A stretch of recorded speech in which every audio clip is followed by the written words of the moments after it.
For the second week in a row, Arsenal have let go of a 2-goal lead away from home.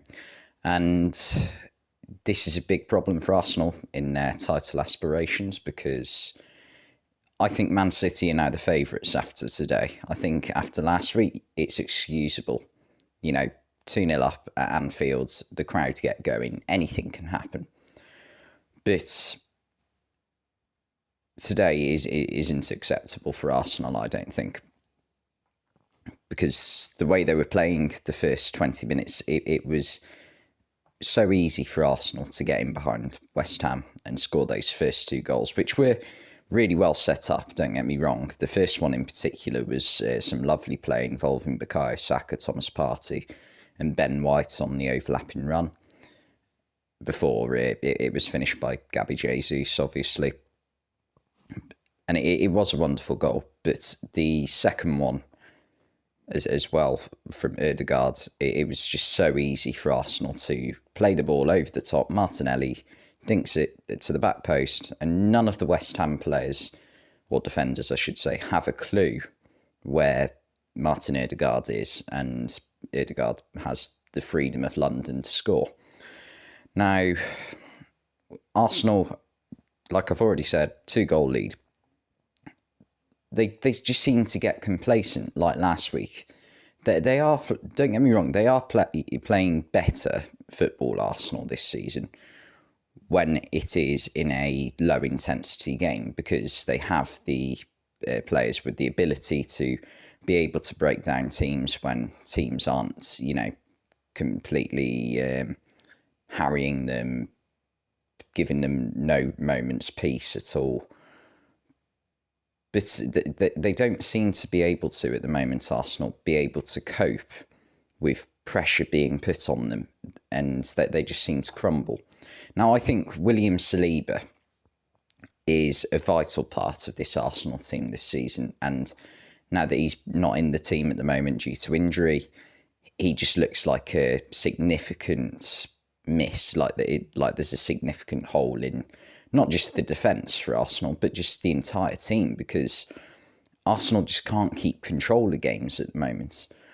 They haven't been a team this season, Arsenal, who, from the very word go to the very end of the game, will, completely constantly create chances and constantly threaten to score goals. They have periods in games. They'll have a 15-minute periods here and there where they will dominate, they will create a lot of chances, but they'll also have 10, 15-minute periods, probably one in each half, where they tend to just try and keep the ball and keep control of games. And I think having to replace William Saliba with Rob Holding. Now, Rob Holding isn't a bad defender, but the way that Mikel Arteta gets his Arsenal team to play, it doesn't suit Rob Holding.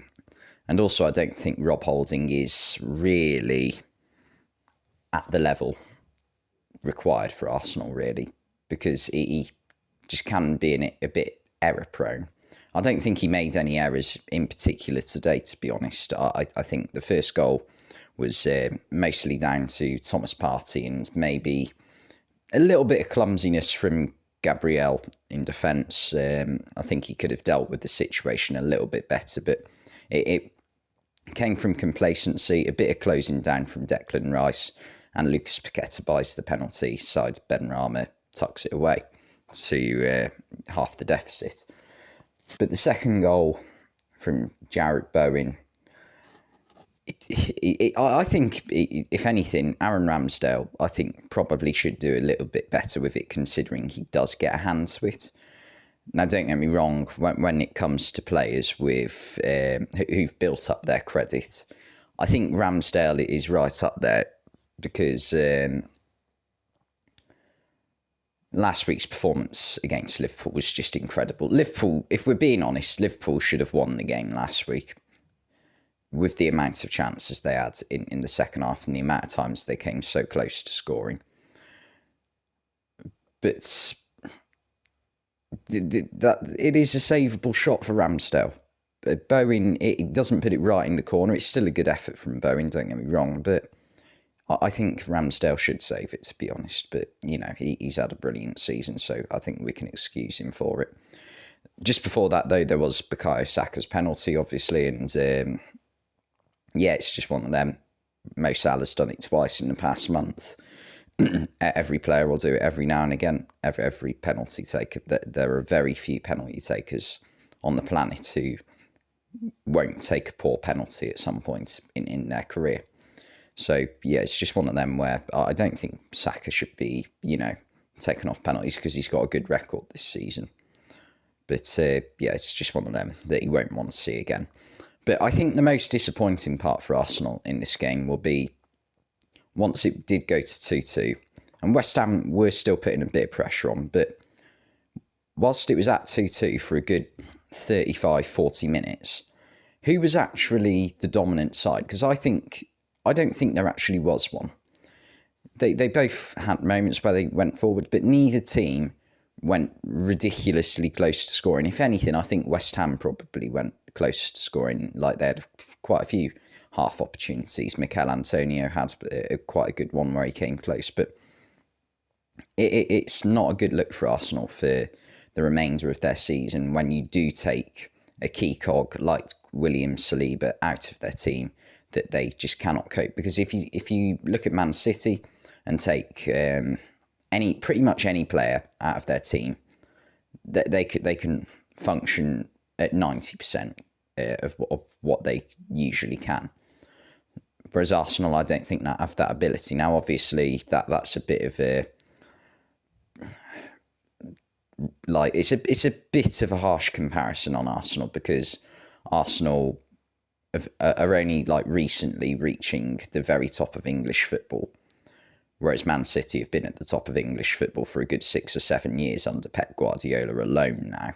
So they've had the time to build the squad they want, whereas Arsenal, they've built the starting 11 they want, but they're still at the phase of trying to sign squad players who make capable replacement. They've done it with players like Leandro Trossard, Zinchenko and Kieran Tierney, that they sort of alternate based on which game would suit both of them. And I thought Tierney played quite well today. He was very unlucky not to get an assist in the second half when he put in an amazing ball across the goal line, which someone really should have tapped in to give Arsenal the winner, really. But that's just where Arsenal are right now. West Ham, this is a big point for them in their season. That they're still not completely safe. They're in a much better position than they were 2 weeks ago with the wins that they've had recently. I can't remember. They beat Fulham away, which was a really good result, and they also beat Southampton at home. So, yeah, they're on a decent recent run. I quite like saying that, to be fair. But yeah, it's looking better for them now, and they just need to keep the intensity that they had today, the hunger to close people down, to win the ball back when they didn't have it. And, you know, they will pick up points between now and the end of the season. They need just maybe 2 or 3 more wins and out of their last 7 or 8 games, and that should be them safe, you would think. But yeah, Arsenal, they're starting to crumble. And I'll be honest, a few weeks ago I didn't see it coming, because I thought their stumble or crumble, whatever you want to call it, stumble. I'm just going to stop rhyming in this video from now on. I thought that came a couple of months ago when they lost to Everton. They dropped points at home to Brentford as well. But, you know, it's looking like that they're struggling. Anyway, thanks for watching this video, and I'll see you next time.